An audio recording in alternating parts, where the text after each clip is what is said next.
me to welcome the Jiboman. Ekene m ndị ichie, ekene m ndị ọzọ, ndị igwe niile na ndị ọnụ na-elu n'okwu na gọọmenti.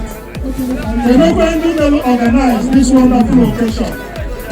Ndị Udi na IMT.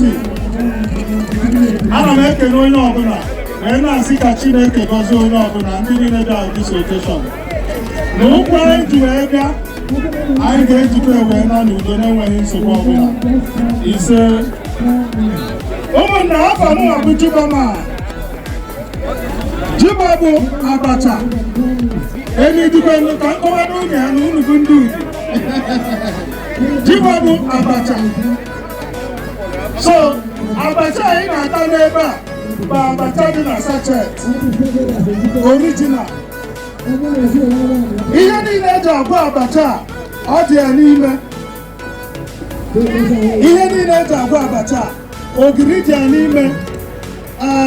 Azụ a na-akpọ mkpoche, ndị be anyị na-akpọ ọnwụrụ ọnwụ kacha anya, and crayfish dị na ya, ehuru dị na ya. Ihe niile eji agwọ abacha ọ dị ya n'ime. Ị ga-emepe ka unu wee fụ ọya bụ abacha anyị ga-ata ebe a.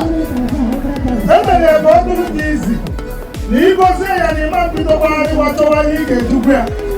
So ihe ị nidiri ijukwu abacha bụ mmiri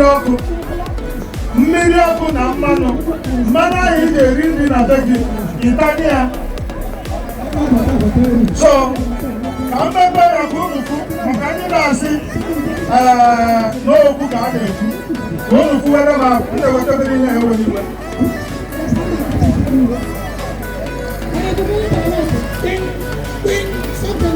Abacha bụ anyị jugbo ahụ ịma anya, ọ jugbo ahụ ịma anya na ya. Ị bụ ihe si n'ime adapụta. Ihe si n'ime adapụta bụ ihe eji agwụ ya. Ihe niile eji agwụ ya dị ebe a. Ihe niile a mụrụ afọ a ma ebulu ma ogiri ma ihe niile ọ dị ebe a. Just igwe ya bụ igwe na mmiri ọkụ oge ya. Ịzapụta mmiri ahụ hụ na mmiri ahụ dị dry. Ị were ite ahụ tinye n'ọkụ, tanye obere mmanụ, ọ gbazie ịgbanyụọ ya, wee jikwa wunye ya n'ime.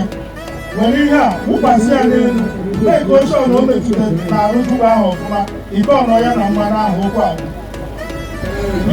So anyị mere ya site na amara Chineke, and anyị na-ayọkwa n'Olisa ka olu oyibo niile ka olukwe n'obodo oyibo. Anyị otegwa aka anyị nwere ihe ndị ọcha nwere, anyị na onwe anyị chọkwara nke anyị ga-ebugara ndị ọcha ka ha bịa iji wee maa na omenala anyị na ihe anyị na-eri amaka. Ekele m unu.